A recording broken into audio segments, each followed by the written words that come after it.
পৃথিবীর মাত্র একটাই ধর্ম, সেটা সনাতন ধর্ম, যে নারীকেও দেবী রূপে পূজা করা। পৃথিবীর কোন ধর্মে করে এই শান্তি পেলে? হে নারী, পৃথিবীর কোন ধর্মে তোমাকে দেবীর আসনে বসিয়ে পূজা করা হয়? একটাই ধর্ম, সেটা সনাতন ধর্ম, যে ধর্মে নারীকে দেবীর আসনে বসিয়ে পূজা করা হয়। অষ্টমী পূজার দিন রামকৃষ্ণ মঠে কুমারী পূজা হয় না? হয় কিনা বাবা? এই কুমারী পূজার দিন এখনো মেয়েকে বসায় না? তাহলে তুমিও মেয়ে, সেও মেয়ে। তাহলে সনাতন ধর্ম কত সভ্য, কত ভালোবাসা, কত প্রেম, যে কত ভক্তি, কত শ্রদ্ধা, যে একটা নারীকে দুর্গা রূপে প্রণাম করে যাদের সর্বভূতেষু মাস্তি রূপেণ সমস্তিতা নমতস্যৈ নমতস্যৈ নমতস্যৈ নমঃ নমঃ যাদের সর্বভূতেষু ভক্তিরূপেণ সমস্তিতা নমতস্যৈ নমতস্যৈ নমতস্যৈ নমঃ নমঃ যাদের সর্বভূতেষু ভার্গবরূপেণ সমস্তিতা নমতস্যৈ নমতস্যৈ নমতস্যৈ নমঃ নমঃ। এটা কোথায় পাবে? কোন ধর্মে পাবে? এটা একমাত্র আমার সনাতন ধর্মে পাবে। নারীর মর্যাদা একমাত্র সনাতন ধর্মে দিয়েছে।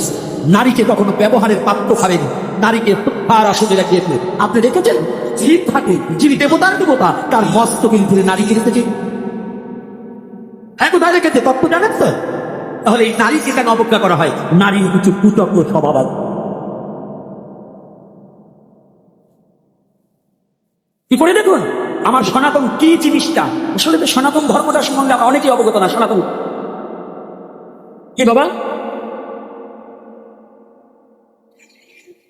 এই যে মায়েদের আমি এসে একটা ধমক দিয়েছি আগে, এটা আমার বড় অপরাধ, কিন্তু তথাপি কেন দিয়েছি?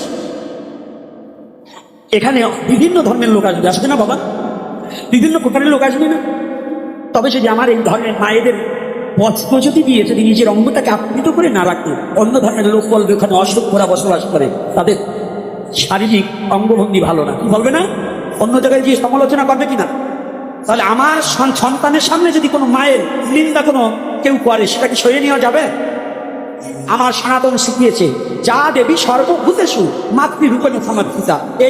এই মা আর আমার গর্ভধারিণী মা, এর মধ্যে আমার মাকে যদি আমি দেখতে পারি, তবে আমার জীবন সার্থক হবে। রাধে রাধে, হরিবল হরিবল। আমার সনাতনের শিক্ষা। এই মায়েরা রাস্তাঘাটে চলবার সময় যদি এলোমেলো চলে, কষ্ট লাগে না বাবা?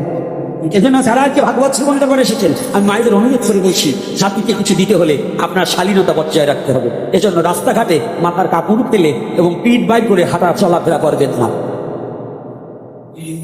চরণে হাত রেখে বলছি, এজন্য কেউ কষ্ট পাবেন। রাধে রাধে। কি মায়েরা আমার কথা থেকে শুনবেন তো? রাধে রাধে। আজকে পুত্রের কথা শুনুন। এই যে বাবা রাজীব বাবারা, কেমন ছেলে হতে হবে বলবো? হ্যাঁ, ফাঁকা আজকাল বল। হ্যাঁ, অল্প তুই বাপ তুমি না বলিয়ে ভাবো। আমার মুখকে দেখলেও বলতেন না বে হারাম যাতার হলে না বলিয়ে দেওয়ার লোক না, শুনতে না পেলে বাড়ি দিয়ে বলিয়ে দেবো।